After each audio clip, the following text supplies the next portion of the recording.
Hey, so this is my reaction to Vox's Why the Marvel Cinematic Universe Feels Empty. I hope you enjoy it. Please like, subscribe, and let's go to the video. It's like Quentin Tarantino including the imaginary brand of Red Apple cigarettes in multiple movies. It's cool. It's not a coherent, intertwined world. The MCU is like our own, except for the crossovers. You can test it with the characters. Add Aquaman to that poster. If you didn't know DC owned him, would anyone notice?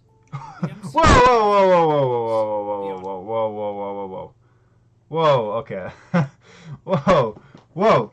Would anybody notice if Aquaman was in Avengers? Yes. Yes, they fucking would. What? Okay. Granted, some people wouldn't notice, but I think at least like 70% of people who watched the movie would have noticed that. And not even most of them would be like comic book fans or Marvel fans or whatever. Holy. Okay. I mean, that was one of the stupidest things he said. That's the stupidest thing he said so far. And he said some pretty stupid things, but. Corporate ownership. It's a superhero hodgepodge. The same goes for DC. If you added Hawkeye here, nobody would care. Yes, they would! Yes, they would! Hawkeye. What? Admittedly, he's not the favourite character of everybody, but he does not belong in the Justice League. Admittedly, the Justice League movie was a bit of a bust, in my opinion. It wasn't great, and Hawkeye might have made it fucking better. But this guy's insane. He's insane. The thing is, as well, a lot of people are really passionate about this stuff, especially Marvel and DC. Um, I can see why this has got a lot of dislikes now because this guy's fucking trolling. Nobody would care. Yes, they And would not care. just because it's Hawkeye. Marvel's own property, X-Men, with a movie universe owned by Fox and likely going to Disney, shows a better way. This universe is not just crossovers. Every character, human and mutant, has taken sides in a generations-long battle, with real stakes, unlike Marvel's Civil War. That leads to creative possibilities, like decade jumping, and even tonal experimentation with deep...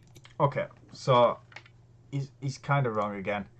One of the the most confusing part about X-Men movies, or the whole thing that's going on in that universe, is because of the time jumping. The old Patrick Stewart and the young Xavier and all this stuff. That's the most confusing bit about the movies, if anything. experimentation with deep integration to the X-Men mythology, if not the continuity. When Marvel experiments, like with Jessica Jones, the big tie-in to the MCU is merch. Do you have any cool toys in your room you want to show me? Do you know Captain America? X-Men movies are not all good, but they do have a universal logic that is stronger than Tommy Westfall's Snow Globe. I'm gonna have to stop again.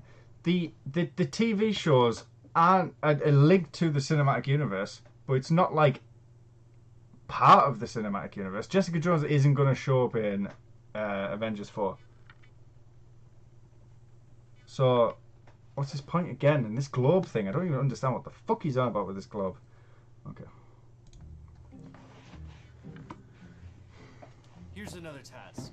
If you, little old you, were in a movie, which universe would change you? In X-Men, you'd have to decide where you fell in a decades-long battle. Do you side with mutants or humans? In the MCU, you'd be like this kid in Age... Okay, I enjoy X-Men movies. I think they're okay. But Infinity War is insane. What a movie. Like, even if you don't like any of this shit, even if someone said, I fucking hate Captain America, I hate Hulk, I hate Iron Man, I hate Spider-Man, fucking Thanos is gay, whatever, you'd still like this movie. It's really, really good. of S.H.I.E.L.D. Your big decision would be to buy some merch. I'm okay. Marvel has flirted with a richer universe. One in How would which X-Men the change lives it? It would be of exactly all the people same. are transformed by a shared history. But right now, would anybody be surprised if Disney forced a Marvel Star Wars crossover?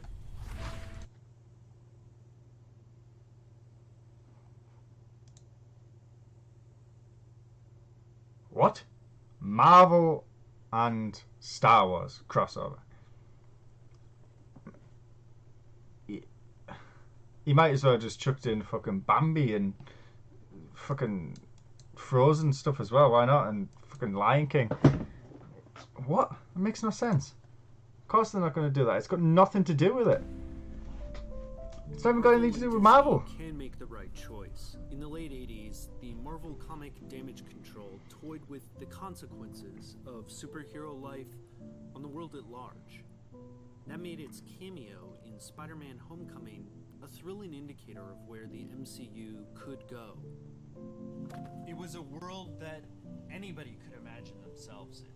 But until that experimentation transforms the movies, the MCU is just a business strategy.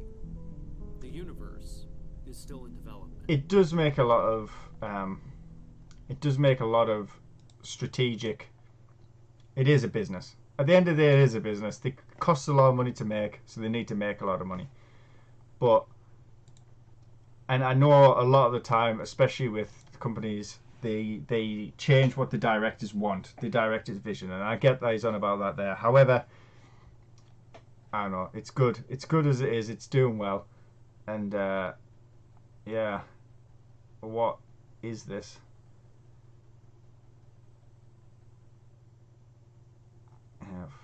I don't know what to say about this except if you enjoyed this video, please like, subscribe. Do not watch this video because it's a piece of shit. And yeah, I'll see you guys next time. Fuck you, Vox.